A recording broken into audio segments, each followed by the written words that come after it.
Buenas noches, bienvenidos, bienvenidas, gracias por estar como cada lunes aquí en la pantalla de C5N de 23 a 0:30.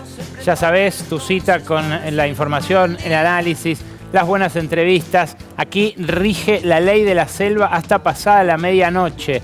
O sea que vamos a estar transitando juntos el inicio del día en el que se cumplen 50 años del golpe más sangriento, del inicio de la peor de las dictaduras que haya asolado a la Argentina.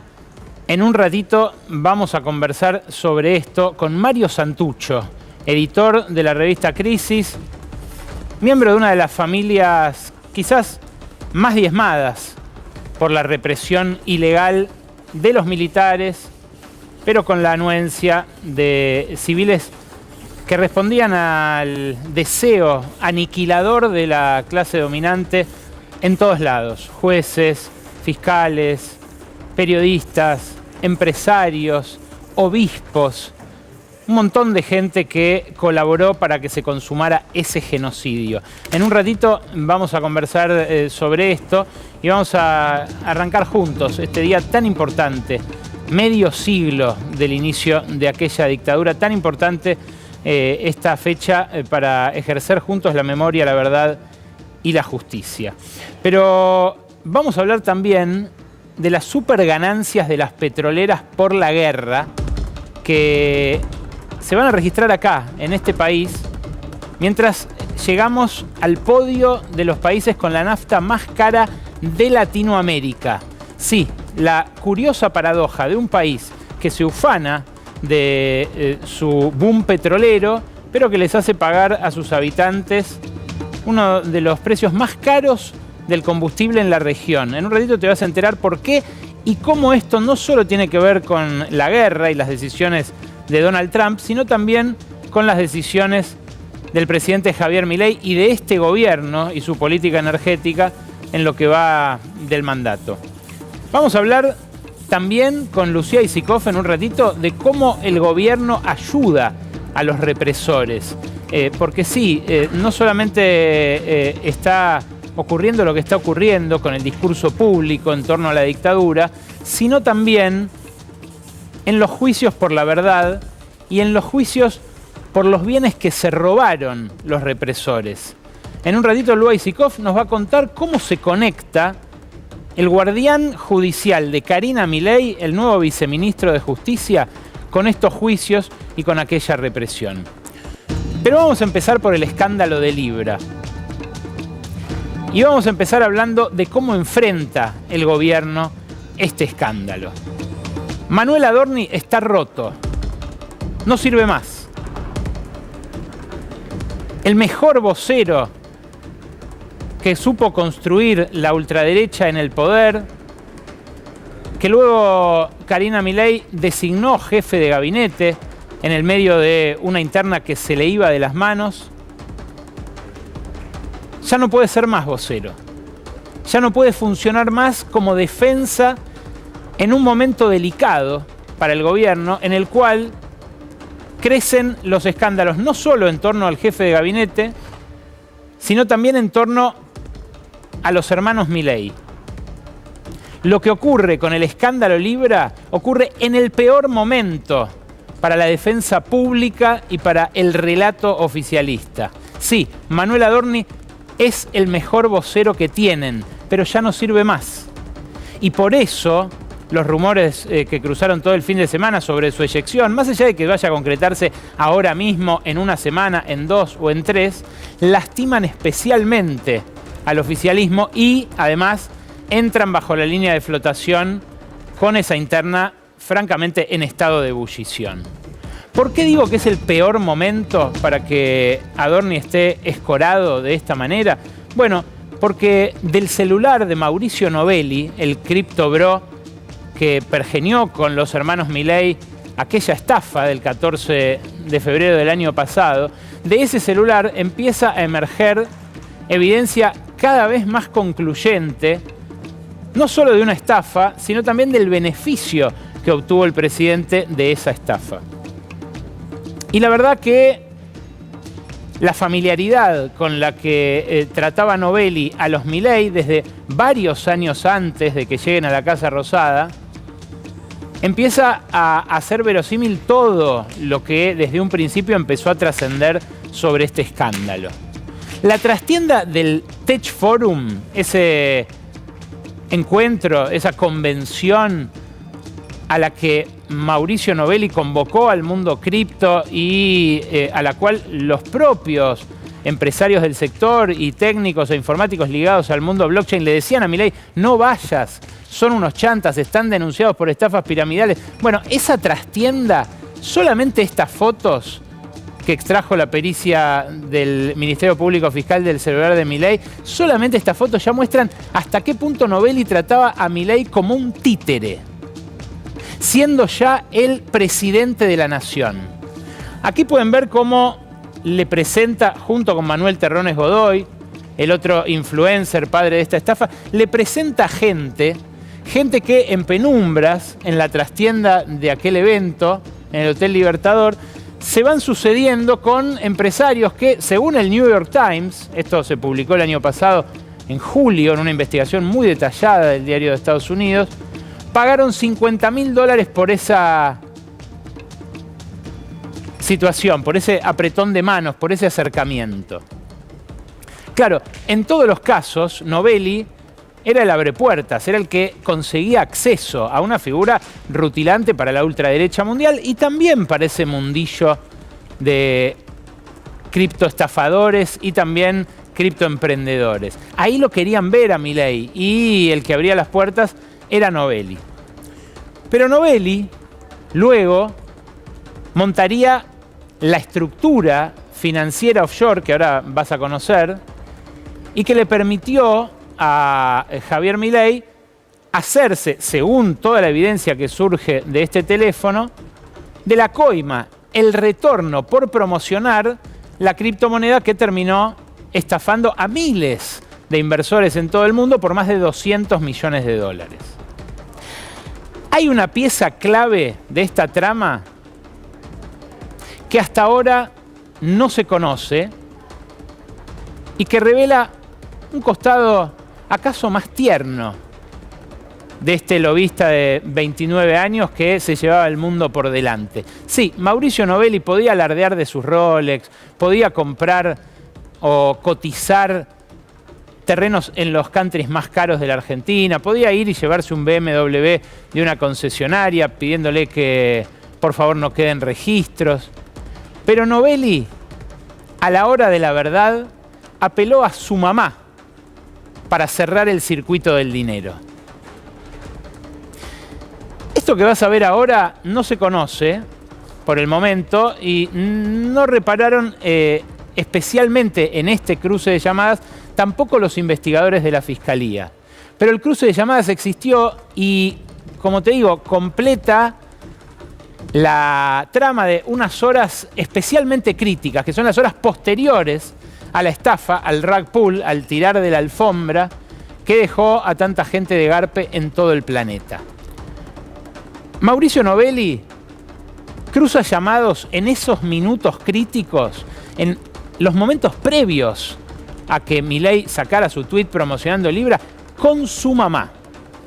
Su mamá se llama María Alicia Rafaele y en su celular estaba agendada como Ali, quizás por razones de seguridad. Mucha gente no tiene agendados a sus padres como mamá y papá para justamente evitar situaciones indeseables en caso de que les sustraigan el celular. Bueno, en este caso los que le sustrajeron el celular son los oficiales de justicia y lo que aparece es un raíz de llamadas entre Mau y Ali que ubican a la madre del estafador en un lugar mucho más destacado de lo que creíamos hasta ahora en la estafa. El mismo 14 de febrero, acércate, a las 17:39, Mauricio Novelli Alicia lo llama a Mauricio Novelli. Esa llamada dura 6 segundos, evidentemente él estaba muy ocupado en los minutos previos a la emisión del tuit de Milei, pero aunque le dice seguramente te llamo en un rato, elimina esa llamada y la manda a la papelera. De ahí la tuvieron que sacar los técnicos de la DATIP, del Ministerio Público Fiscal.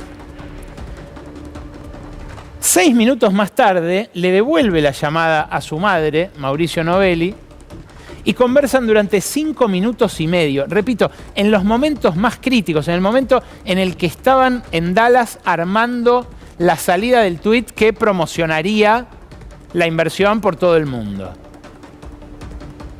Consigue conectar ahí a Alicia con su hijo y combinan en esos 5 minutos y medio algo que obviamente no se conoce porque el contenido de las conversaciones no lo lograron extraer. Obviamente son llamadas de WhatsApp, en la mayoría de los casos llamadas de video de WhatsApp que hacen para que sea más difícil desencriptar en caso de ser interceptada la llamada. Al día siguiente, Novelli intenta llamar a Ali, a su mamá, desde Dallas. Todavía estaba allí. No le contesta, pero sí lo hace 15 minutos después, cuando también hablan por espacio de 6 minutos. A la medianoche, y esto llama mucho la atención, vuelve a llamar Mauricio a su madre desde Dallas y conversan otros casi 2 minutos.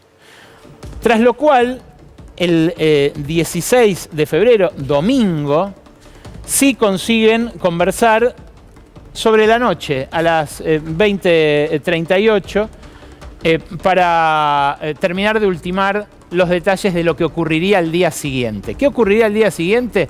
Que Ali y Mapi, la hermana de Novelli, María Pía, van al banco y vacían las cajas de seguridad que Novelli había abierto pocos días antes. Esto ocurre el lunes 17 de febrero. Esta foto la publicó Irina Hauser, consta en la causa, no en el celular de Novelli, es de la Policía Federal, que le pidió al Banco Galicia de Martínez estas imágenes para verificar si había habido esos movimientos en la caja de seguridad. Ahí se la ve a Mapi, ahí se la ve a Ali, pero lo que fueron a hacer, se las vio entrar con bolsos vacíos y salir con bolsos llenos, termina de entenderse con el cruce frenético de llamadas de todo el fin de semana entre madre e hijo.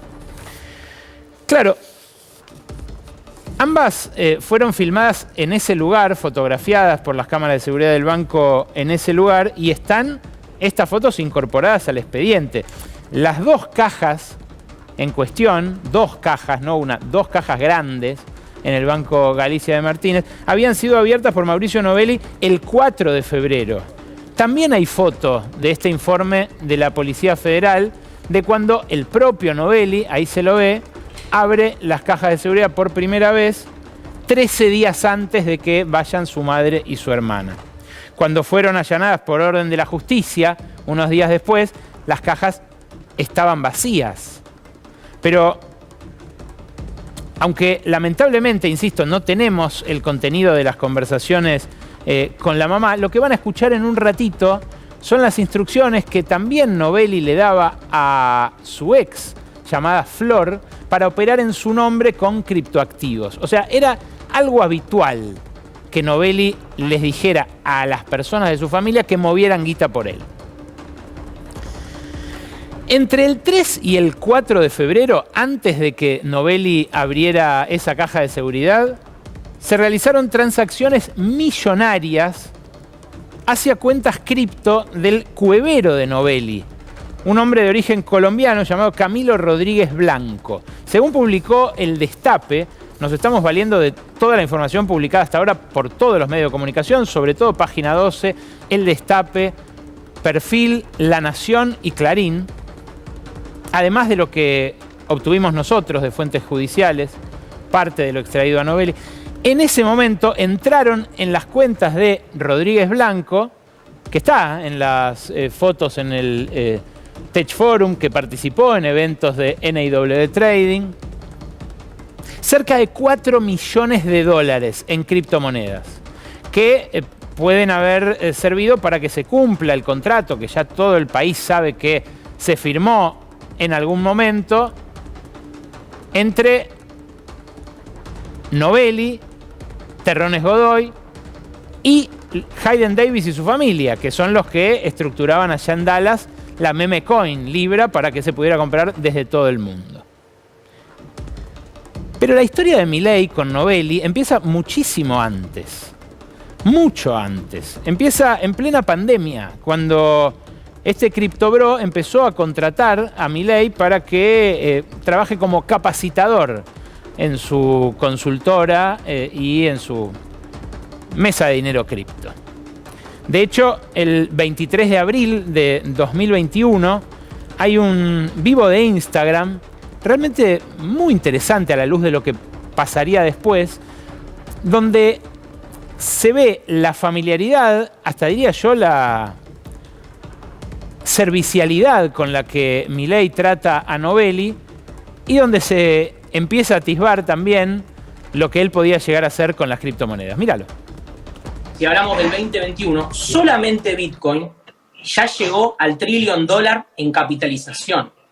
Es decir, lo que en 2009 era un chiste, o lo usaban para comprar saldo en jueguitos de la computadora, hoy por hoy estamos hablando de $1 trillón, Javi. O sea, el mercado de cripto lo que creció es tremendo, tremendo, y tiene mucho más para crecer. Es decir, pero algo que me gustaría explicar para la gente... Sí, por favor, sí. Un minuto dame, pero sí, por favor, Mauricio. Sí. Sí. Algo que me gustaría explicarles es de dónde proviene el valor de la criptomoneda, de Bitcoin, de Ethereum, de Dogecoin, por ejemplo. Proviene de la confianza.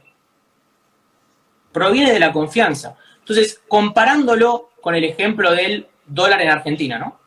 Del dólar en Argentina, justamente cuando crece, ¿por qué es que crece? Vos, Javi, lo debes saber mejor que nadie. Cuando crece la moneda dura es justamente por desconfianza a la moneda blanda, es decir, al peso argentino. Es decir, cuando sube el dólar, no es que está subiendo, sino que está cayendo el peso. Eso mismo ocurre con las criptomonedas. Es oferta-demanda, es exactamente lo mismo. Es un tema de confianza. Daban cátedra juntos por vivo de Instagram. Y mirá estos dos fragmentitos cortitos que lo cuentes también. Algunas reflexiones adicionales que quiera aportarnos usted, estimado Novelli, que usted es el que sabe de esto. Mira que... Digo, porque aparte está en la trinchera. Está en la trinchera, le decía. Y mira este. No arriesgues dinero que no estés dispuesto a perder. Entonces, claro. Pongo un ejemplo. Si vos tenés $100.000 y tu aversión del riesgo es de 10.000, es decir, que vos tolerarías perder 10.000, no arriesgues 15.000. No arriesgues 20.000. Arriesgá 10 y otra cosa. Y si perdés esos 10, tenés que estar contento con el plan que fuiste ejecutando. Tenés que estar contento, incluso si perdés los 10 que arriesgás, dice en Novelli a los desprevenidos que todavía en ese momento lo trataban como a una autoridad. Y claro, es tal el volumen de barbaridades que surge del celular de Novelli que uno a veces pierde el centro, el eje de la cuestión. El eje de la cuestión es la vinculación con los hermanos Milei. Y en este otro fragmento de video, que también surge del celular desencriptado de Novelli, que es un fragmento de otra videoconferencia que dan por redes sociales desde la plataforma NW Trading, se ve la familiaridad con la que trataba Karina, hoy el jefe, al que en ese momento era su jefe. Mirá. ¿Por qué? A ver, espera. ¿Qué es esto? Yo te veo a vos sola ahora, por ejemplo. Sí. Ahí estás escribiendo la pantalla ahí. Sí, porque estoy tratando de encontrarnos. Espera. A ver, espera.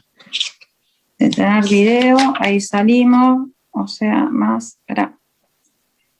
No sé. El tema es que no sé por qué no nos podemos ver. Es la primera vez. A ver. ¿Salgo y entro de nuevo? Pará, ¿ahí te ves? Ahora. Está, listo. Ahora sí. Bueno. Era él que me tenía. Hola, Mauricio, ¿cómo estás? A ver, ¿Cómo andás? Perfecto. Bueno, a ver, fíjate ahora cómo. Prendémoslo. No hace falta. Ahí, ¿cómo me ves? Perfecto, perfecto. A ver, ahí voy a... A ver, ¿para qué? Voy a cerrar todo. Bueno, yo me voy. A ver. Chao, Mauricio. Chau, nos vemos, Cari. No, ahí está mejor. ¿Sí? A ver, pará. Como un segundo que voy a configurar acá la pantalla. Pará.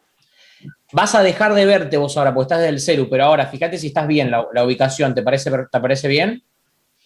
¿Estás bien ahí? Yo creo que, a ver. Ahí. ¿Cómo costó arrancar ese Zoom, eh? Bueno, María Pía Novelli, la hermana de Mauricio Novelli, la que va con Ali, la mamá del CryptoBro, a vaciar las cajas de seguridad el lunes siguiente a la estafa, también tenía bastante familiaridad con Milei. Mirá este momento de 2021 donde se sacan un montón de selfies. Enojado. No, así es. No, pero que se vea el Claro, ahí está. Perdón que volcarlo más. Ahí. No, arriba y picado. Ahí. Claro. Ahí. Ahí.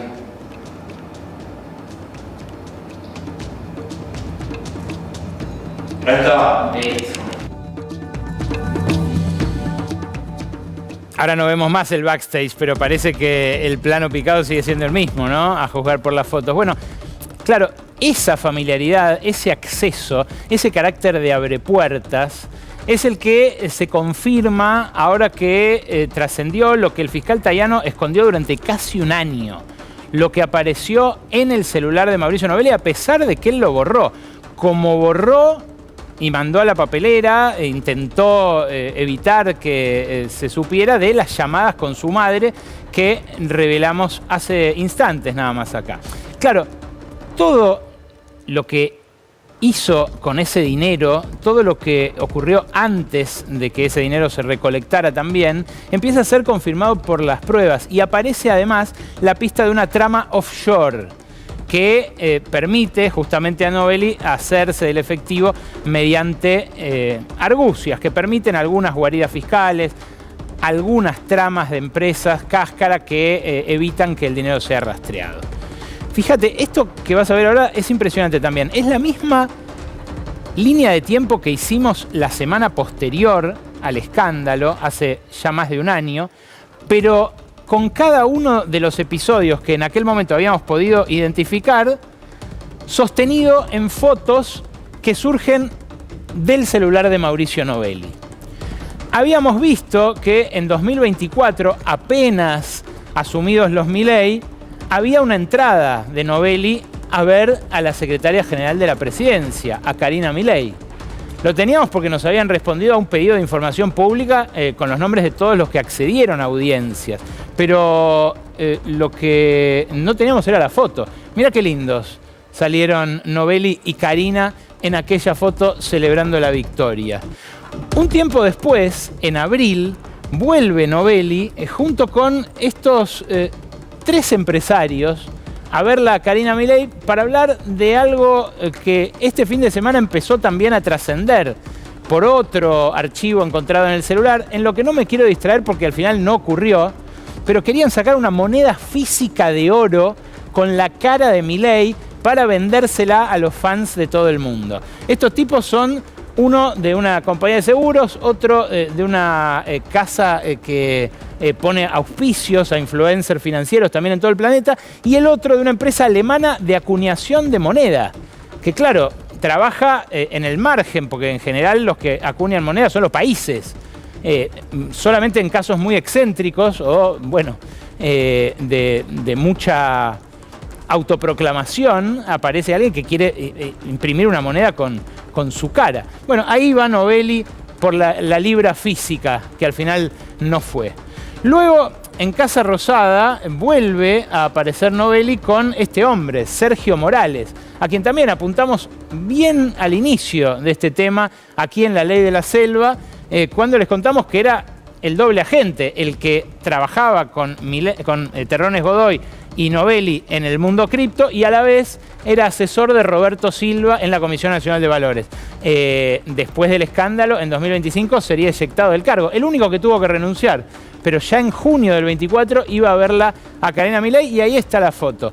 También están, una semana después, las de Novelli y Terrones Godoy en el patio de las Palmeras. Esta se vio, pero lo sorprendente no es cada una de estas fotos, sino cómo todas estas fotos confirman una línea de tiempo en la cual, bueno, confluyen todos los mismos personajes y se van generando las conversaciones que hoy confirman todo.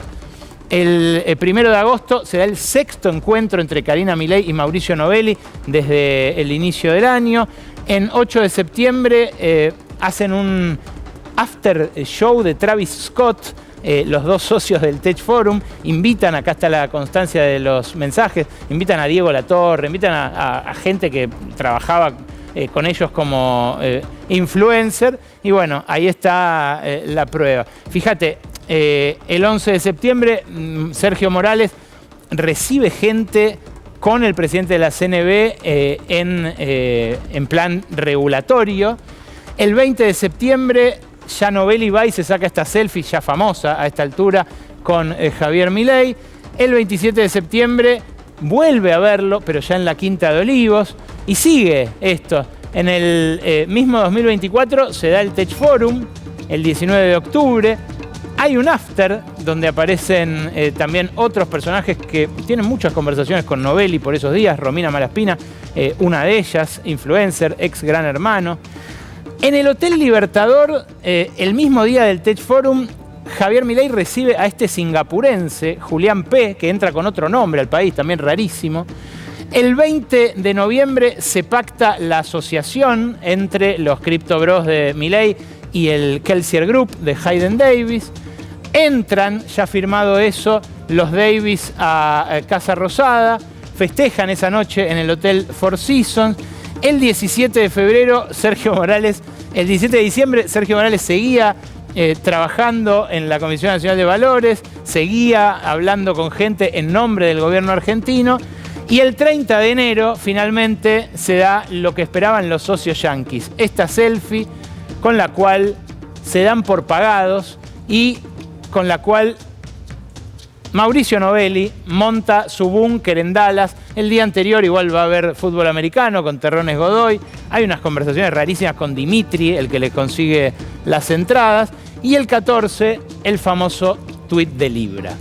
Claro, toda esta línea de tiempo incluye en algunos momentos audios muy comprometedores para Milei. Por ejemplo, este de 40 segundos que publicó el diario La Nación, que compromete especialmente al presidente. Escúchalo. Ok, bueno, esto es algo importante a tener en cuenta, porque a los influencers les pagamos todos los meses, son sueldos. Poner lo de Milei y lo de UCT, 2.000 son todos los meses, sueldo. Bueno, lo que le pagamos a Danan por pesos también es sueldo. Y también lo que le pagamos a Danan es sueldo. De última, para evitar confusiones, si querés, lo podemos meter dentro de sueldos. O bueno, ahí en influencers, pero eso tenés que calcularlo todos los meses porque es a principio de mes eso, ¿viste? Es igual que los sueldos. Este audio es del 3 de julio de 2023. Ya Javier Milei era diputado, estaba en el tramo decisivo de su campaña para presidente, sorteaba todos los meses su dieta como diputado, pero claro, cobraba un sueldo de NIW Trading. Lo que se pregunta ahora una parte de la sociedad es: ¿siguió cobrando siendo presidente? Hay otro audio de 2024, ya Milei en la Casa Rosada, donde Novelli pide que le paguen a Cari. En ese caso no da apellidos, pero bueno, qué sé yo, algo sugiere que podría ser también la secretaria general de la presidencia. Otro mensaje borrado, en este caso a su ex, a Flor, un año más tarde del que acaban de escuchar, muestra cómo le daba instrucciones a terceros para operar en su nombre, el Crypto Bro. Escúchalo. Buen día. Yo ya en el departamento. Estuve ahí en el central. ¿Qué te iba a decir? Pasá ahí, ¿ves donde dice la opción de criptomonedas? Andá a criptomonedas, andá a USDT. No, mejor, USDC. Y pasame la red Tron, TRC20. Mándame eso, o sea, copiame y pegame eso. Así ya te mando ahora. Claro, Flor después le dice, no puedo, ese es USDT, USDC. Era muy didáctico para transmitir este tipo de órdenes Novelli por mensaje. Pero, claro, para ese momento, este joven ya había montado una red de empresas offshore que incluía cuentas bancarias en Miami, en Panamá, sociedades en Delaware, en las Islas Vírgenes Británicas y nexos operativos en las Islas Caimán. Los registros de geolocalización del teléfono de Novelli, que pudieron recuperar desde la Fiscalía, vinculan su casilla de emails a una dirección en Gran Caimán que también publicó La Nación, es 122 Mary Street. Eso no significa que él haya estado físicamente ahí en Caimán, pero sí que algo en su teléfono interactuaba con esa dirección. En total detectaron 17 interacciones electrónicas con ese domicilio, que bien pueden haber sido todas transacciones, porque por ejemplo el 30 de enero de 2025, 3 horas antes de que Milei recibiera a Hayden Davis en la Casa Rosada para la selfie más famosa de todas, hay uno de esos contactos y hay transacciones posteriores entre las billeteras cripto de Novelli y las de los cueveros. Es una montaña de evidencia la que hay para este caso y francamente es muy difícil que, por más que quieran ayudarlos, el fiscal y el juez, escapen los hermanos Milei a la indagatoria y a la pregunta de cómo es que tenían tantas comunicaciones con un hombre que estaba consumando una estafa. Claro, hay alguien más que va a tener que dar explicaciones en algún momento por sus cobros a Novelli y sus contratos de colaboración con NW, que es Agustín Laje. Agustín Laje, el presidente de la Fundación Faro, ideólogo de la ultraderecha y propagandista en toda América Latina, incluso en España, de las ideas de Milei. El presidente dice habitualmente ante empresarios, yo quiero que él sea mi sucesor. Tiene una sociedad creada el 22 de noviembre de 2021 llamada Tecnopolitea LLC, radicada en Florida, en la cual también es socio un húngaro. Fíjense qué curioso, Milei viene de Hungría, este fin de semana estuvo con Víctor Orbán allí, llamado Baj Miklos Lukács. En los videos de Laje también hay algo que se llama TickMill, que es un contador de influencia que va viendo cuánto funciona la propaganda de NW Trading para llevarle clientes a esta casa de apuestas, diría, y de esa manera darle un porcentaje. Es difícil que el AGE también esquive la lupa de la justicia en este caso y que se mantenga en el terreno del análisis internacional. Pero claro, de la guerra y del análisis internacional también te quiero hablar, aunque sea estos últimos 5 minutos. Hay una transferencia en curso, una transferencia de miles de millones de dólares que se está produciendo en Argentina desde los bolsillos nuestros, de los consumidores, hacia las grandes compañías petroleras por el efecto de la guerra que iniciaron Israel y Estados Unidos contra Irán.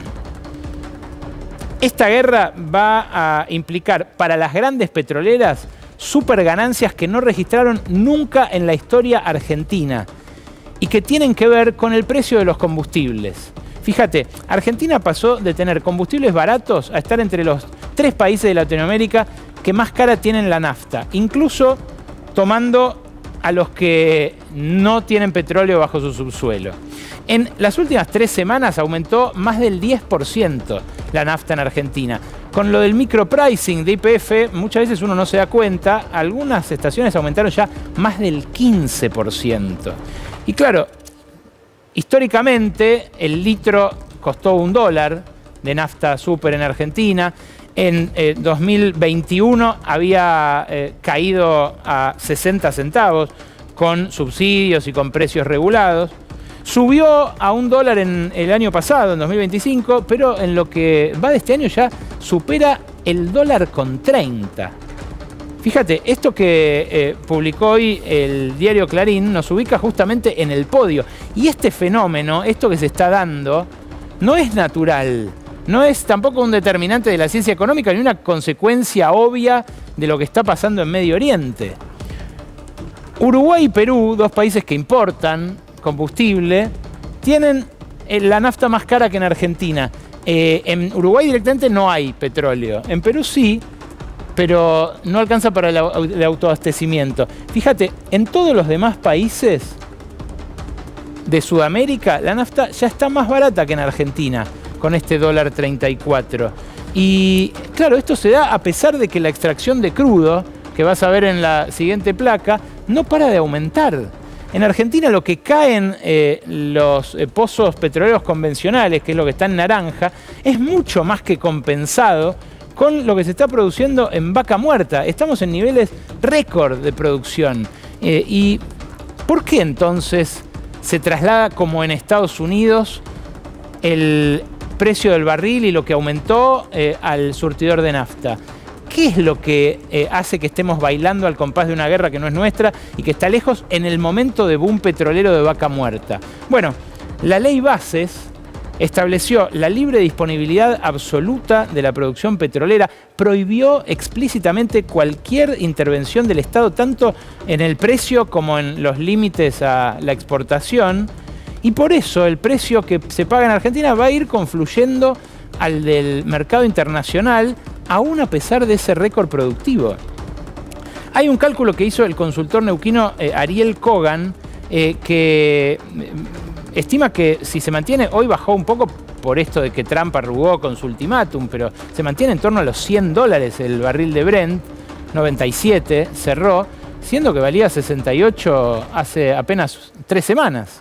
¿Qué dice este especialista? Que los argentinos le vamos a pagar los 550.000 barriles diarios adicionales de crudo, los 550.000 barriles diarios de crudo que consume el mercado interno, unos $30 más a las petroleras. Una transferencia que él estima en 4.700 millones de dólares si se mantiene este precio hasta el final de 2026.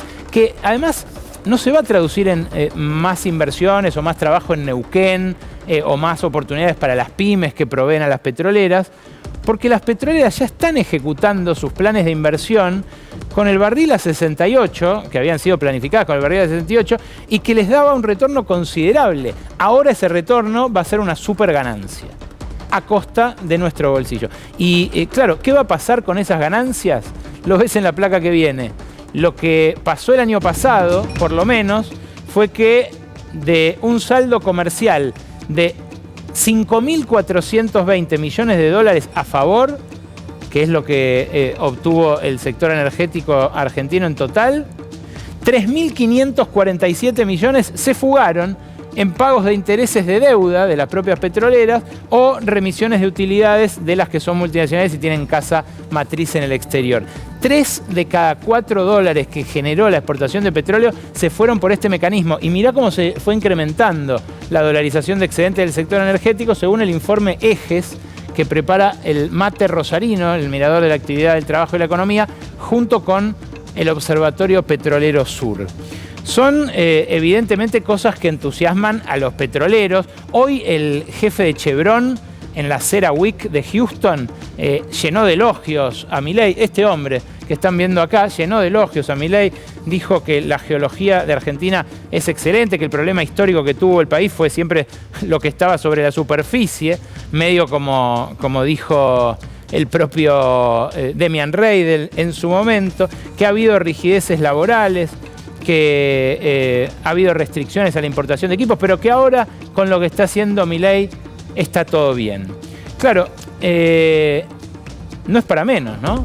Si va a haber una superganancia, si va a haber libre disponibilidad de esa ganancia para llevársela al exterior, si sos el CEO de una petrolera que se dedica a eso, y sí, festejás.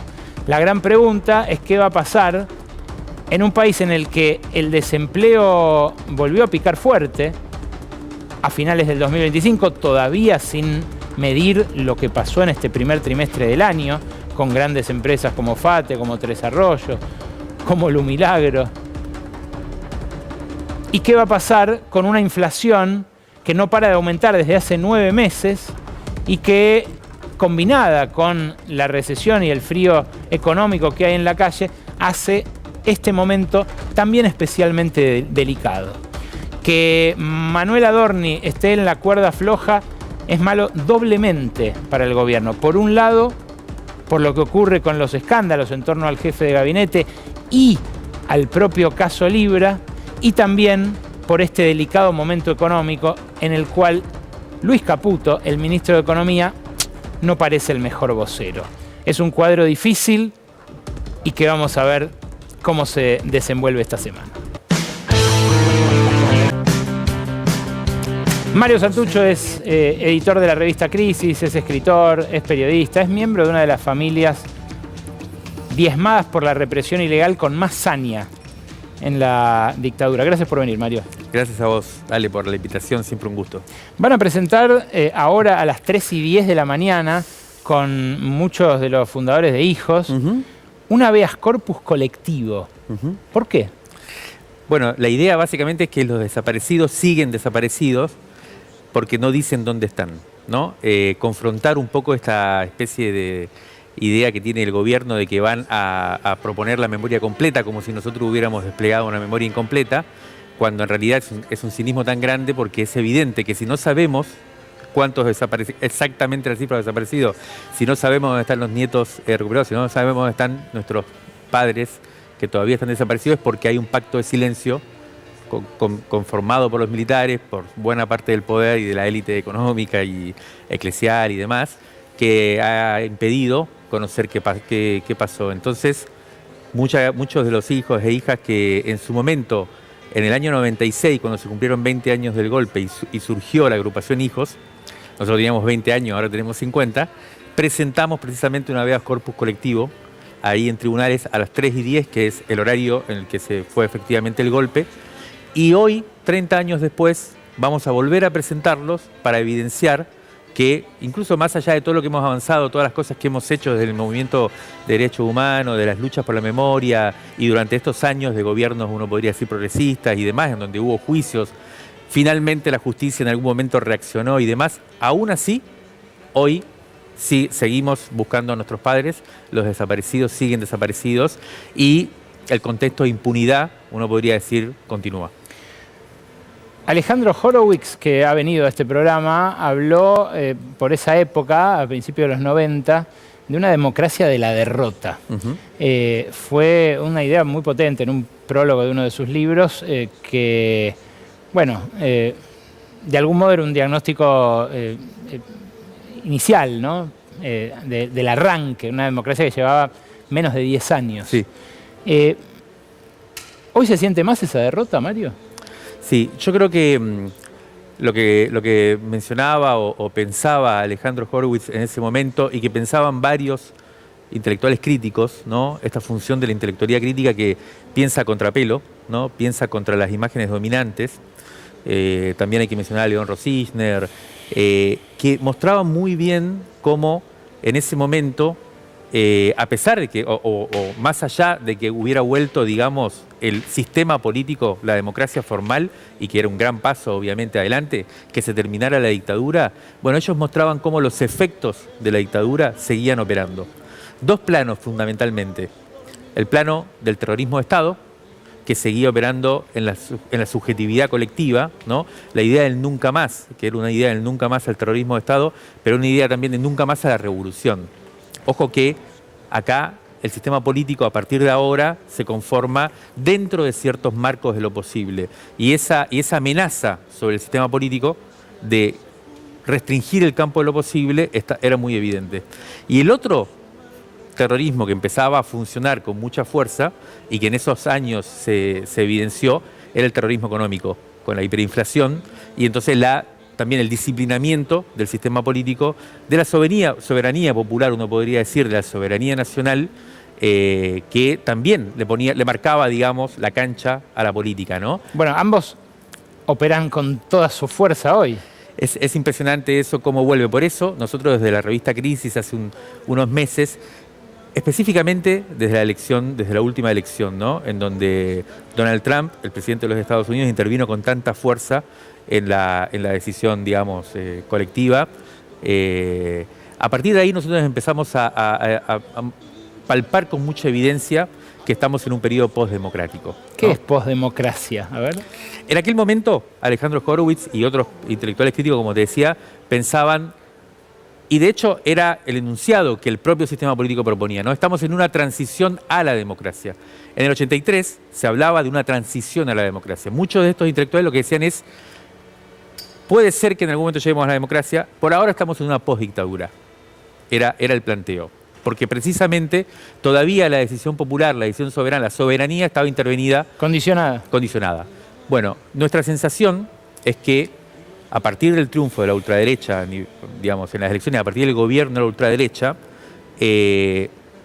un periodo que podríamos llamar democrático, desde mi punto de vista empieza a partir del 2001, cuando un movimiento popular muy grande hace no casualmente dos cosas. Primero, combate muy fuertemente la impunidad de los genocidas, que a partir del 83 se había consolidado, ¿no? A recordar que hubo unos pocos juicios en el 85 importantes a la Junta Militar, pero que después fueron paralizándose con la ley de punto final, de obediencia de vida y finalmente con los indultos de Menem a los militares, a los generales y comandantes que habían sido juzgados en el 85, la impunidad, ese gran contexto de impunidad en el cual el sistema político no podía juzgar a criminales, a genocidas, simplemente porque algunos militares que se llamaban carapintadas se habían levantado, habían tomado cuarteles y le habían restringido el campo de lo posible a la política.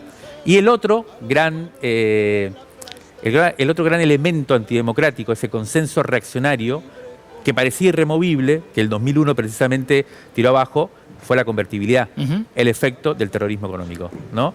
La idea de que el 1 a 1 no se podía desarmar, a pesar de que crecía el desempleo, de que era evidente para todo el mundo de que no iba más ese modelo. No se podía. Ganó la oposición las elecciones, ¿vos te acordás? En el año 99. Sí, claro. Y no pudo modificar el modelo económico. Ganó prometiendo que lo iba a mantener. Ganó prometiendo porque ese era el campo de lo posible. Exacto. Bueno, hasta que el 2001 la gente en la calle dijo, basta. No más represión y no más ajuste. Y ahí se abrió un ciclo democrático. Desde nuestro punto de vista, ahí terminó la posdemocracia, efectivamente, la posdictadura, efectivamente en el 2001, y empezó un periodo democrático. Qué interesante. ¿Y qué factores permitieron que ese ciclo se cierre? ¿O qué llevó a que se agote de algún modo y volviera a restringirse el campo? Bueno, ahí hay muchos elementos que yo creo que tenemos que pensar. Estamos en el momento en el que de alguna manera todavía estamos palpando los efectos de lo que yo llamaría una derrota política grande que hubo, no solo a nivel argentino, ¿no?, sino también a nivel continental. Está habiendo una derrota muy grande. Yo creo que uno podría decir que fueron los límites también de los gobiernos progresistas, los límites de la promesa de democratización, ¿no? La democracia es un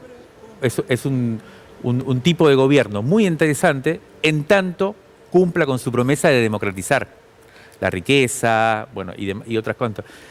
Cuando eso se paraliza, cuando ese movimiento de democratización encuentra límites y no puede ir más allá, empieza a retroceder. Yo creo que eso fue un poco lo que pasó. La insatisfacción empezó a generar... Exacto.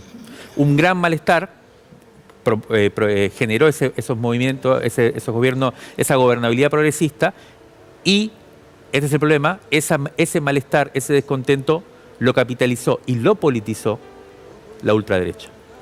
Entonces, el acceso de la ultraderecha al gobierno, yo creo que marca un punto de inflexión y la apertura de otra cosa. Mario, dicen... Esto es además a nivel global, no Sí, solo sí. a nivel argentino. Está pasando en muchas partes de Occidente, uno podría llamar. Bueno, dicen muy concretamente ustedes acá, algo habría que hacer. Esta foto es fortísima, además, es la que generaron desde la Asociación de Ex Detenidos Desaparecidos, Exacto. ahora, hace poquito. Casi no se vio, pero es fortísima la imagen. Una perfo. Esa imagen pertenece al año 1985 cuando se está, o no, perdón, posterior a 1985 creo, no sé, en los 80, mediados de los 80, se estaba votando la ley de punto final. Y esas dos personas son ex detenidos desaparecidos que fueron a protestar a los balcones del Parlamento y se pusieron como forma de protesta la capucha que les habían puesto en los centros clandestinos de detención, mostrándole a la clase política que si votaba eso, los retrotraían a ellos a la condición de secuestrados, detenidos, desaparecidos. No. Una de ellas es Ariana Calvo Laborde, la que está ahí en la flapa. Bueno, no alcanzó en aquel momento, las leyes salieron igual, pero ¿por qué ilustrás así la frase algo habría que hacer?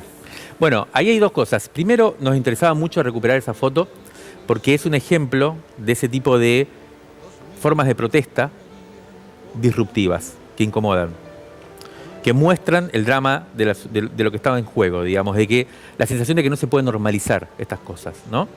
Y creo que esas formas de protestas, así como cuando las madres salieron y empezaron a dar vuelta a la Plaza de Mayo y dijeron aparición con vida, la propuesta es aparición con vida, que pareció un imposible, pero que ese imposible precisamente descolocaba y decía, bueno, si todos saben que están muertos. Bueno, no, pero están desaparecidos, aparición con vida. Así como el Scratch, 20 años después, que nosotros inventamos desde hijos, también fue una medida de disrupción en un contexto de impunidad, y dijimos acá no se puede vivir así, y esto hay que conmoverlo, y para conmoverlo hay que romper esta normalización de la impunidad. Esa fue una medida así, una forma de protesta similar, que yo creo que hay que empezar a recuperar. De esto hablás cuando en el editorial decís que no debe ser un tabú la contraviolencia. Sí, yo creo que eso es lo que se está viendo un poco también en las manifestaciones. Hoy, esto no estamos hablando del pasado, estamos hablando de un presente muy concreto. Vos estuviste haciendo toda una editorial de lo que se está generando, ¿no? O sea, el tipo de modelo económico, la exclusión y la cantidad de injusticias que podríamos estar horas hablándolo. Y la pregunta es, ¿qué hacemos frente a eso? ¿Seguimos contemplando? ¿Seguimos escandalizados? ¿O de alguna forma podemos empezar a generar una reacción efectiva frente a esto en la calle? Yo creo que si no se activa eso, va a ser muy difícil reabrir el horizonte democrático y de transformaciones. Yo siento que en estos días estamos viviendo, por lo menos nosotros estamos palpando, un cambio de sensibilidad.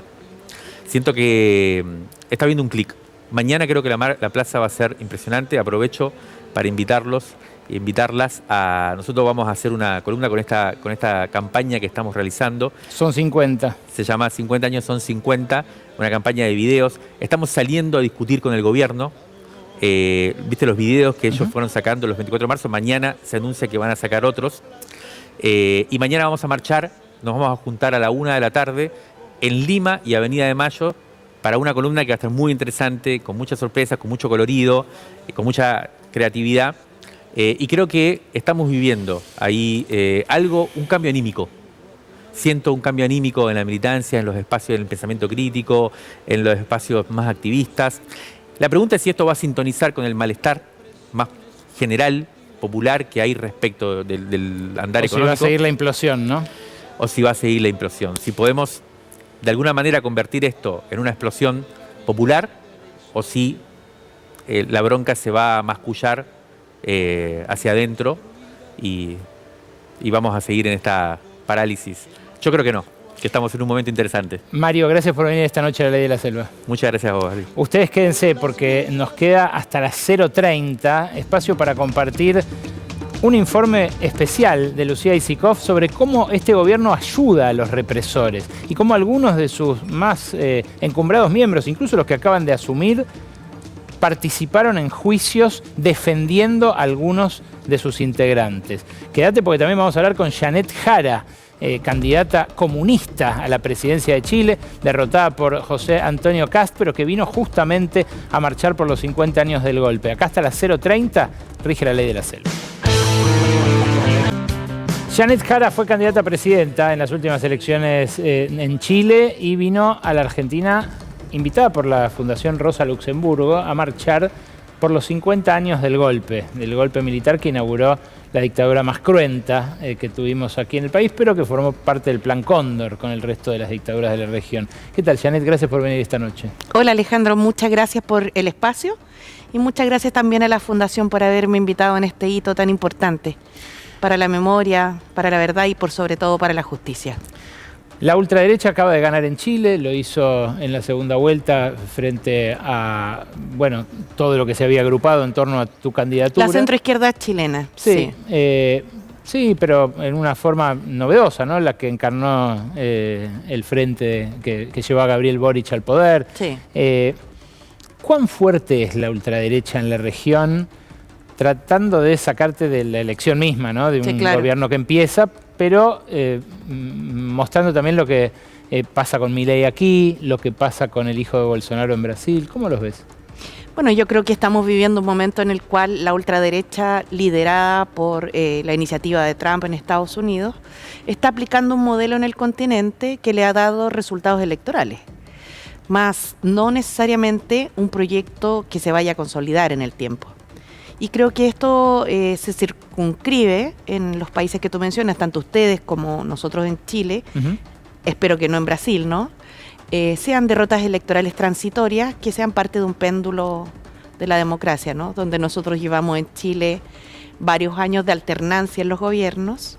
Hoy día pasábamos desde un gobierno socialdemócrata a un gobierno de derecha y después luego socialdemocracia, pero hoy día más preocupados porque estamos con un gobierno extremo, ¿no? De ultraderecha, pero confío en que esto sea solamente un momento. ¿Hasta qué punto la herencia de la dictadura del pinochetismo que terminó en el 90, ¿no? O sea, relativamente poco? Ahí salió de la presidencia o del puesto de autodenominado presidente el dictador, más estuvo mucho tiempo a cargo del ejército todavía hasta el año 98. Bueno, por eso, ¿cuánto condiciona la actual democracia chilena la herencia de la dictadura? Mira, bastante, considerando que hoy día en Chile se ha perdido la vergüenza a autorreconocerse como pinochetista. Hemos tenido un retroceso en ese sentido. Yo, dentro de la campaña misma y lo que ha pasado con posterioridad, se han manifestado frases y voces públicas de personas influyentes en la cual hablan de los muertos inevitables de la dictadura, cosas que son realmente inaceptables. Ha habido un retroceso en ese sentido y eso tiene varias causas, ¿no? Entre otras, un debilitamiento de la educación cívica, mucho impacto de las redes sociales con estas verdades que se tratan de reescribir, que tratan de reinterpretar la historia a nuevas verdades. Y nos plantea un desafío muy de fondo, ¿no? Yo lo decía adelante en otro espacio donde me he dado cuenta acá en estos días de algo bien importante, que incluso yo creo que gente que votó por Milei en la Argentina tiene claro que las dictaduras no son buenas y que los muertos no son aceptables, ¿no? Nosotros hemos tenido un retroceso un poco mayor y me preocupa profundamente. ¿Cuánto dependen de Trump estas ultraderechas de Latinoamérica? Digo, aquí se mostró muy claro que en la elección en la que iba a perder Milei, intervino financieramente de modo directo el Tesoro de los Estados Unidos. Claro. ¿En el resto? Ustedes en la elección de, ¿cómo le llaman? ¿Tiempo medio? Medio término. Medio término. Sí. Claro, tuvieron ese tema en particular. Mira, en Chile yo diría que la principal expresión de la intervención del modelo de Trump es la copia, ¿no? De un manual en el cual se exacerban primero un patriotismo, se levanta un sentimiento antimigrante, que es lo que ha ido pasando en todos los países. Los problemas sociales más relevantes, como en Chile el caso de la seguridad pública, se generan como casi un tema único de discusión pública, se proponen soluciones populistas y se va dando respuesta en la cual la propuesta que se hace desde la ultraderecha no tiene que ver con desvirtuar las ideas que el otro tiene y proponer una alternativa, sino que tiene que ver con desacreditar al oponente político. Entonces lo que hacen es seguir el manual de Trump en Estados Unidos con un uso intensivo de redes sociales para desacreditar, levantar fake news, hacer todo tipo de relatos paralelos que instalan dudas y desconfianza en la ciudadanía. Y yo veo que son modelos que se van replicando y que luego cuando llegan al gobierno también siguen una especie de manual de pasos para instalar, ¿no? Primero, una tremenda instalación de muchas medidas de conjunto, con lo cual las oposiciones se confunden, lanzan muchas medidas juntas, luego atacan ciertos derechos como los temas de derechos humanos, relativizan la historia, dejan sin financiamiento los sitios de memoria, cuestionan a las víctimas, acá mismo están cuestionando las cifras de cuántos fueron efectivamente las víctimas, tratan de justificar lo injustificable, luego siguen con los derechos de los trabajadores, que allá están en pleno proceso de implementación las 40 horas, ustedes acaban de vivir una reforma laboral bien brutal, y bueno, seguramente en Chile seguirán con lo que aquí también pasó, ¿no? Debilitando la institucionalidad del Ministerio de la Mujer. Entonces, es como un manual que van ejecutando paso a paso. Es cierto, sí, claro, con algún énfasis particular. Pero claro, acá yo creo que fue un poco la economía, ¿no? La inflación, claro. Allá la seguridad pública. Y bueno, todavía está por verse, el presidente Kast lleva muy pocos días en el ejercicio de su cargo, asumió recién el 11 de marzo, pero estos 10 días iniciales han sido, a lo menos para mí, bien clarificadores, ¿no? Uno podría hasta predecir lo que viene en las próximas semanas. La izquierda, vos decías, puede volver como en un péndulo, y como ha pasado en el caso de Chile, ha pasado aquí con el peronismo, pero enfrenta, al parecer, adversarios nuevos. Las redes sociales que mencionabas hace un ratito cambian un poco el mapa de la política. Es bien complejo eso. ¿Cómo pensás esa relación? ¿Tiene que aprovecharse ese recurso, utilizarse, aprender a moverse mejor ahí, el llamado campo popular, o más bien tiene que responderle con otras armas? Mira, Alejandro, yo he pensado mucho porque en ese tema, como muchas personas me imagino, porque en Chile hay pocos medios de comunicación, no como ustedes, que ustedes tienen bastantes medios de comunicación. Entonces siempre he pensado que las redes pueden ser un gran aliado para profundizar la democracia informativa y el pluralismo mediático. Sin embargo, lo que nos ha ocurrido es que han actuado precisamente como coadyuvantes de las posiciones más extremas de ultraderecha, que en realidad de difundir un debate o información que le sirva a la gente para formarse su propia opinión. Vivimos en la campaña cosas muy brutales. En Chile, para la primera vuelta, fuimos varios candidatos. Varios de ellos además se identificaban con la derecha, y una de las candidatas más fuertes que había, que se proyectaba como la posible presidenta, era la candidata Pío Matei, que además era hija de un general de la Junta Militar. Entonces, lo digo porque no es alguien cercana a mí políticamente. Sin embargo, yo no puedo dejar de reconocer que lo que le hizo la ultraderecha chilena fue impresentable, digamos. ¿En qué sentido? La trataron de una persona que padecía algún tipo de enfermedad de carácter mental, y con eso la aniquilaron, digamos, electoralmente hablando. Terminó saliendo quinta en la elección. Por eso te comentaba antes, ellos no debaten tus ideas. Ellos tratan de aniquilar al interlocutor y su capacidad de decir la verdad, de poner al centro el interés del país. O sea, no atacan los argumentos, te atacan a ti personalmente. Entonces las redes han cumplido un rol bien complejo, y para la izquierda y la centroizquierda y el progresismo, por otro lado, ha habido cierta inhibición en entrar en ciertos espacios de redes sociales, como por ejemplo TikTok. ¿Por qué? Yo creo que a lo mejor porque hay cierta sensación de que no están a la altura de lo que algunos pensadores o intelectuales creen que es lo que se requiere, ¿no? Y a mi entender es un error, claramente, porque por mucho que uno crea que tenga la razón, si no es capaz de comunicarla y compartirla con los demás, eso no sirve de nada. Claro, está la experiencia de Zohran Mamdani ahora, ¿no? Sí, claro, en Nueva tremenda. York, como para sacar lecciones. Tremenda, sí. de si se pueden usar desde la izquierda las redes sociales. No, las redes no son de la derecha, sí, ese es el punto.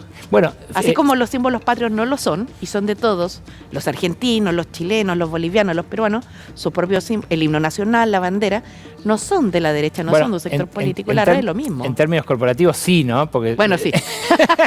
O sea, sí, es verdad. Elon Musk, Mark Zuckerberg, están todos en filita. Claro, ahí son dueños ahí. Claro. Bueno, de hecho, si tú ves sobre la pregunta inicial que me hacías de cómo veía el espejo, ¿no?, de las ultraderechas latinoamericanas, yo te comentaba esta idea que claro, yo los veo y es como seguir un manual, ¿no? También el apoyo en redes sociales es muy escalable en todos los países, fue muy imitable. Y ahí Elon Musk, en una primera instalación de Trump, jugó un rol fundamental, digamos. Claro, bueno, acá Bueno, también. se pelearon rápido porque el ego es grande, ¿no? Sí, pero... Igual que las billeteras. Claro, totalmente. Bueno, la relación entre Argentina y Chile ahora puede ser de mayor afinidad, está marcada muy por el amiguismo últimamente, pero ¿cómo ves eso? ¿Ves que se puede desarrollar así, armónicamente el Cono Sur? ¿Puede haber relaciones entre países hermanos y tan cercanos, mediadas solamente por si me cae bien o mal el presidente de turno? No debiera ser así. No debiera ser así. Más en nuestro caso, ¿no? Que somos países que estamos a un paso de distancia. Evidentemente hay muchos chilenos o chilenas que están en Argentina y a la inversa también. Creo que nosotros debiésemos tener siempre la mejor relación independiente de quién sean los gobernantes. Y de hecho yo misma lo decía cuando me preguntaban, o sea, por más que esté en el otro extremo del pensamiento de Milei, voy a llevar las relaciones diplomáticas con el que correspondan porque esto es de dos países hermanos. Pero si tú lo ves hoy día, claro, los presidentes latinoamericanos que fueron a esta junta que los convocó Trump, ¿no?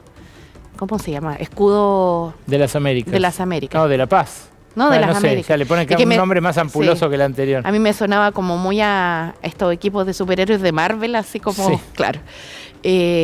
Ya comparten algo, ¿no? Y que fue el ninguneo que les hizo Trump, donde les dice que ni siquiera va a esforzarse Para en aprender nuestro idioma. Sí, eso y sí. agrega algunos calificativos, ¿no? Entonces ya partieron compartiendo aquello, que es una vergüenza. Bueno, iba a ser difícil igual si te tocaba convivir o tratar de mantener una relación con Milei, siendo vos una comunista orgullosa. Una zurda, como Sí, le dice. Exacto. Y sí, soy una zurda. ¿Qué es ser comunista hoy? Mira, yo creo que en Chile hay un partido comunista en el cual yo milito desde muy joven, que es parte del sistema político y que tiene una virtud importante a mi entender. Es un partido en el cual quienes lo componen, sus militantes, son gente que no están en política pensando en sus carreras o en proyectos personales. De partida es un partido político que tiene bases militantes. Y hay gente en las regiones, en las comunas, que ha estado mucho tiempo fuera del sistema político, no solo la dictadura. Cuando llega la transición a la democracia en el año 90 en Chile, Los prohíben. quedamos legales pero excluidos de los acuerdos políticos, de los conglomerados. Entonces, yo milito de fines de los 80, entonces llevo un largo tiempo en este partido y estuvimos ahí alrededor de 15 años excluidos. Volvimos con la presidenta Michelle Bachelet a ser parte de alguna coalición. Entonces, si tú lo ves, no es alguien que esté ahí, que esté por interés propio o personal, porque si no, no sería comunista.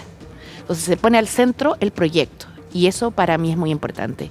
Y ese proyecto ni más ni menos se basa en combatir la desigualdad, avanzar en una mayor justicia social y poder contribuir en un proyecto más colectivo, más masivo. No es un partido que busque una hegemonía. Tiende a construir alianzas con otros partidos, o sea, tiene varias cosas bien favorables y por cierto, como todo, hay luces y sombras, pero bueno, así es la vida misma, ¿no? Janet, gracias por venir. Gracias por venir también a la Argentina en una fecha tan importante para nosotros, para los que queremos ejercer la memoria por la verdad y la justicia. Muchas gracias y los felicito. Creo que si bien están pasando un momento difícil, ¿no? Largos 2 años que han tenido el gobierno de la ultraderecha, estos 50 años han demostrado que en Argentina sí se han aprendido muchas cosas y el nunca más es algo muy importante. De vuelta, gracias por venir. Hablábamos de Trump con Janet Jara, bueno, un poquito de Trump y luego el informe especial de Lucía Isikoff sobre las ayudas del gobierno a los represores.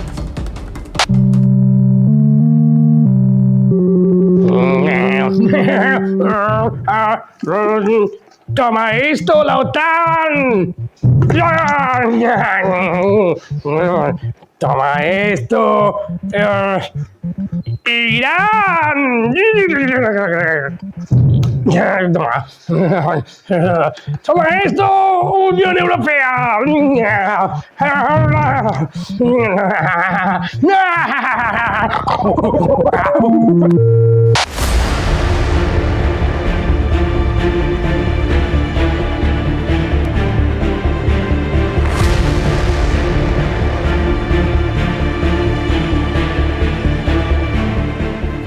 Lucía Isikoff, bienvenida, buenas noches. ¿Qué tal, Ale? Buenas noches. Bueno, vamos a arrancar hablando de el guardián judicial de Karina Milei. ¿Y a quién me estoy refiriendo? A un recién entrado al gabinete, pero un histórico de La Libertad Avanza. ¿A quién, Lu? Santiago Viola, apoderado del partido de La Libertad Avanza, fue el que ayudó justamente a convertir a La Libertad Avanza en un partido nacional. Es un abogado, y ojo, Ale, porque es el abogado personal de Karina Milei cuando había denuncias por presunto espionaje contra Karina Milei, y ella, bueno, recurre a la justicia y va con Santiago Viola como abogado. Hoy en día fue nombrado secretario de Justicia. Es el segundo del ministro Maíquez, con una salvedad que te voy a hacer ahí, que algunos lo mencionan como un controller, digamos, de Maíquez. A mí me impresionó mucho, Ale, la primera entrevista que da el nuevo ministro en televisión, el día que lo nombran ministro. Estaba Santiago Viola de fondo. Y el periodista de un canal colega que lo estaba entrevistando le dice, vení que queremos hablar con vos también. Se sentó en la mesa y la imagen de Santiago Viola en esa mesa y el decir de Santiago Viola, yo tengo un único jefe, lo dice en referencia al ministro, ¿no? Pero quedó ahí boyando, a muchos le llamó la atención esa frase. Así que a mirarlo con atención. Bueno, te decía, ¿por qué estamos hablando de Santiago Viola? Porque tiene un currículum bastante polémico. Y además de, por ejemplo, meter testigos falsos contra el juez Casanelo, esto se ha hablado largo y tendido en los últimos días, también fue abogado de la familia de un represor. Y ahí nos metemos en tema porque vamos a ver la foto de Jorge Radiche. Es un represor condenado a perpetua por crímenes de lesa humanidad en la ESMA, pero no es cualquier represor. Fue, muchos lo mencionan, el cerebro logístico del grupo de tareas de la ESMA. ¿Y a qué se debe la causa por la que Santiago Viola defiende en particular a su hermana, pero a su familia? ¿A qué se dedicaba Jorge Radiche con su hermana? Le robaban los bienes a los desaparecidos, a los detenidos en ese momento que pasaban por la ESMA. Unos 5.000 detenidos desaparecidos han pasado por la ESMA, pero ¿qué es lo que hacían? ¿Cómo era la estructura, la operación de robo, de saqueo de bienes? Los hacían a los detenidos firmar papeles diciendo que donaban o que vendían, digamos que vendían virtualmente sus propiedades, sus bienes, desde un auto hasta un departamento. ¿Y quién se enriquecía con esto? O digamos, ¿quién estaba detrás de esta maniobra que hacía un represor en la ESMA? Te digo, el represor en ese momento, su hermana Norma Radiche. Claro, lo haría bajo tortura, ¿no? Por supuesto, él claro. Obviamente preso con perpetua por delitos de lesa humanidad y ahora en juicio Norma Radiche justamente por pertenecer a esta estructura en la que robaban y saqueaban a los detenidos en la ESMA. Perdón, los bienes, Gaby, Lu, los bienes que fueron transferidos de esa manera, ¿siguen obrando en poder de los Radiche? De la bueno, hermana? Eso es lo que quiere determinar la justicia y por eso te decía, Santiago Viola es abogado de Norma Radiche. La operatoria también era que creaban sociedades fantasma. Hay una muy específica que se llama Martiel Sociedad Anónima, que la usaban, justamente como esta guita no la podían blanquear, la usaban para, a través de esta sociedad, comprar distintos bienes, distintos activos. Pero bueno, justamente lo que quiere determinar la justicia es ¿con qué se quedó esta gente? Y me parece que hay una clave también acá, Ale, que te demuestra que no era solo una guerra ideológica donde los represores venían a combatir al terrorismo y a la guerrilla. Les interesaba mucho la guita, mucho la guita. Y a eso se dedicó Jorge Radiche desde la ESMA, su familia y la estructura que se montó. Así que bueno, para tener en cuenta porque este es Santiago Viola y es el hombre importante, clave de Karina Milei para tener diálogo con la justicia en un momento complicadísimo del gobierno, en un momento donde Karina Milei tiene muchos frentes judiciales abiertos o los va a tener próximamente. Así que Santiago Viola es a quien pusieron ahí para, bueno, tener un diálogo con Comodoro Pi. Pero vos decías hace un rato, Ale, hay muchas terminales de este gobierno con los genocidas, con los detenidos por delitos de lesa humanidad. Te traigo simplemente para que la recordemos la foto de la visita, la excursión de unos 6 diputados a Ezeiza, donde fueron a visitar a Astiz. Ahí, bueno, ves a 6 diputados de La Libertad Avanza. Lourdes Arrieta, podemos decir, la que está ahí en el medio de naranja, la primera arrepentida, que filtra los chats, muestra los chats que se dieron en este grupo para armar esta excursión, donde lo que queda claro en un montón de chats que los hemos visto acá, es que el trasfondo de esta reunión y de esta visita era, en algunos casos, buscar la domiciliaria de los represores. Entonces, por un lado tenés eso, y por otro lado un run run muy fuerte, Ale, que aparece en el último mes, podemos decir, y ahora te voy a contar una discusión puertas adentro del gobierno, pero un run run sobre cómo generar un impacto para, bueno, ahora los 50 años del golpe de Estado, para el 24 de marzo, ¿qué podían hacer? ¿Qué podía hacer el gobierno? Bueno, aquí nosotros hemos dado cuenta de la versión que recorría tribunales hace 3 semanas, que es que iban a anunciar un indulto.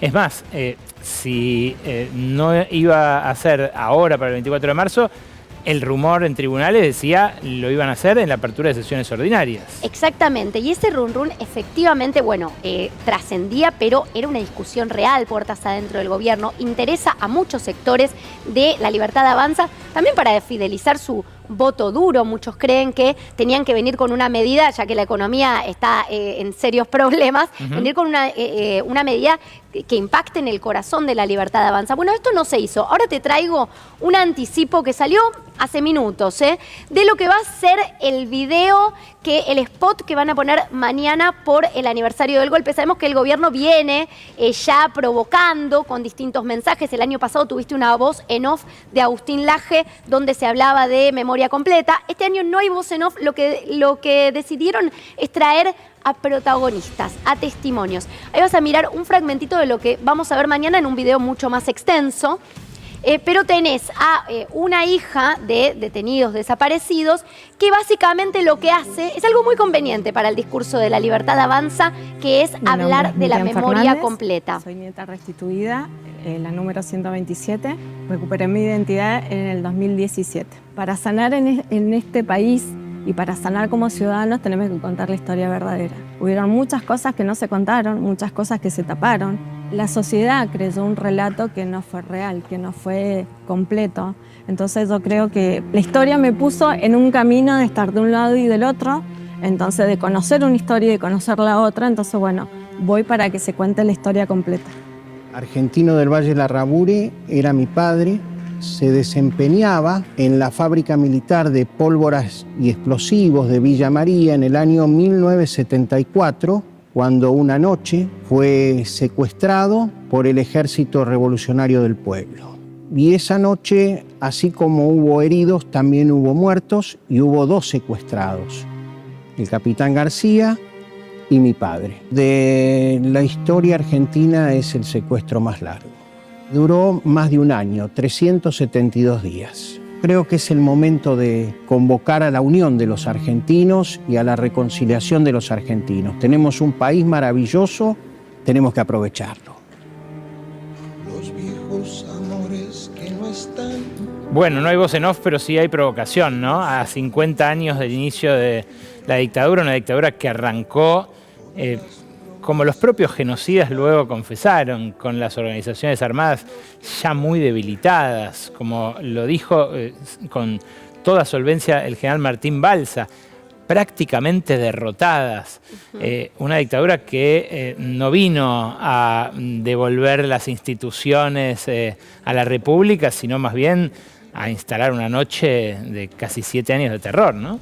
Bueno, Ale, hubo mucha discusión sobre qué hacer para la fecha, para conmemorar este 24 de marzo, cómo generar una nueva provocación, porque digamos, ya con lo que venían haciendo el año pasado, ¿qué iba a hacer efecto? Sé que el gobierno quería avanzar y fuerte. Se habló de los indultos, obviamente, que hubiera sido, la medida que en este momento consideraron algunos en Casa Rosada, en el gobierno, que les entra una bala más en este momento. Está muy delicada la situación política como para meterse en algo tan provocador, pero sí, también se iba a avanzar con otra cosa que lo contó muy claramente nuestra colega Poli Sabatés, que es cambiar directamente lo que es el guión, podemos decir, de la ESMA. Cuando vos vas a hacer una visita a la ex ESMA, entrás al Museo de la Memoria y tenés una suerte de guión o relato hecho con las voces de los familiares de las víctimas. Digo, no es que se le ocurrió a alguien hacer el relato oficial, hecho con las voces de las víctimas, donde se cuenta qué es lo que pasó justamente en la ex ESMA. Entre otras cosas cuentan lo que ocurría en un lugar llamado la inmobiliaria o la escribanía. Sí. No me acuerdo cuál de los dos nombres, pero donde justamente le choreaban los bienes a los detenidos. Lo Exactamente. Que hacía Radich. Bueno, ¿qué es lo que iba a hacer el gobierno? Y esto ya estaba avanzado y puso en alerta a un montón de organismos de derechos humanos que salieron a protestar contra esto y finalmente el gobierno tuvo que recular, pero lo que querían hacer era cambiar ese guión y hablar de la memoria completa, que bueno, es el discurso del gobierno para referirse a la dictadura. Siempre lo hacen así, con memoria completa. Así va a ser el video que vas a ver mañana. Ya escuchamos 2 testimonios, pero es suficiente para saber todo lo que viene. Pero te digo, Ale, para ir cerrando, mirá, por ejemplo, a Victoria Villarruel. Te voy a traer otros funcionarios del gobierno porque, ¿qué es lo que pasa? Acá hay una disputa. ¿Y por qué el gobierno le interesa tanto a los Milei, hablando más que del gobierno, sino de la cúpula libertaria, le interesa tanto meterse en esta discusión? Porque ellos creen, hay una Victoria Villarruel que todavía les resulta una amenaza política, les puede sacar unos puntitos, un poco la menosprecian, pero saben que el voto de la familia militar es clave para la Libertad Avanza, ese voto más ideológico, más duro, retenerlo. Ella está con su propia agenda, mañana va a ir a visitar una unidad militar, vamos a verla en actos, vamos a verla hace visitas a las provincias. Mañana va a visitar una unidad militar. Eso dejaron trascender desde su entorno. Bueno, entonces, la tenés a Villarruel, te sorprende, Ale, no tanto, ¿no? Digamos, qué mal gusto. Es el lado de la historia que ella quiere reivindicar a los caídos civiles por la guerrilla, es lo que ella así lo cuenta, ese es su relato, y ella sigue con ese relato. Entonces, al gobierno le molesta y mucho que Villarruel se quede con el voto de la familia militar y lo quieren salir a disputar, están viendo cómo. Y una de las formas que encontraron, y acá tenés todos los sectores que tocan estos temas, lo tenés al ministro Presti, ministro de Defensa, jefe del Ejército, primera vez desde el 83 para acá que un militar en ejercicio de sus funciones comanda un ministerio. Así que estas son las formas que encontraron, están tirando distintos lazos justamente a los militares, a la familia militar, para preservar ese voto, pero también hay que tener presente que no es simplemente una cuestión electoral para mantener un voto, sino que realmente en el corazón de la Libertad Avanza siempre fue un tema que conmovió, digamos, que el gobierno quiere mantener presente. Así que bueno, terminaremos de ver el video mañana, pero es un tema en el que cada vez que puedan van a avanzar un poquito más. Gracias, Lu. Es algo que todavía supura, una herida todavía abierta, la infligida a nuestro pueblo hace exactamente 50 años. Se va a cumplir ahora, en un par de horas, a las 3:10 de la mañana, el momento en el cual dieron el golpe los militares, pero en nombre de los dueños, que hoy vuelven de otra manera, con otras vías, a establecer los límites de lo posible.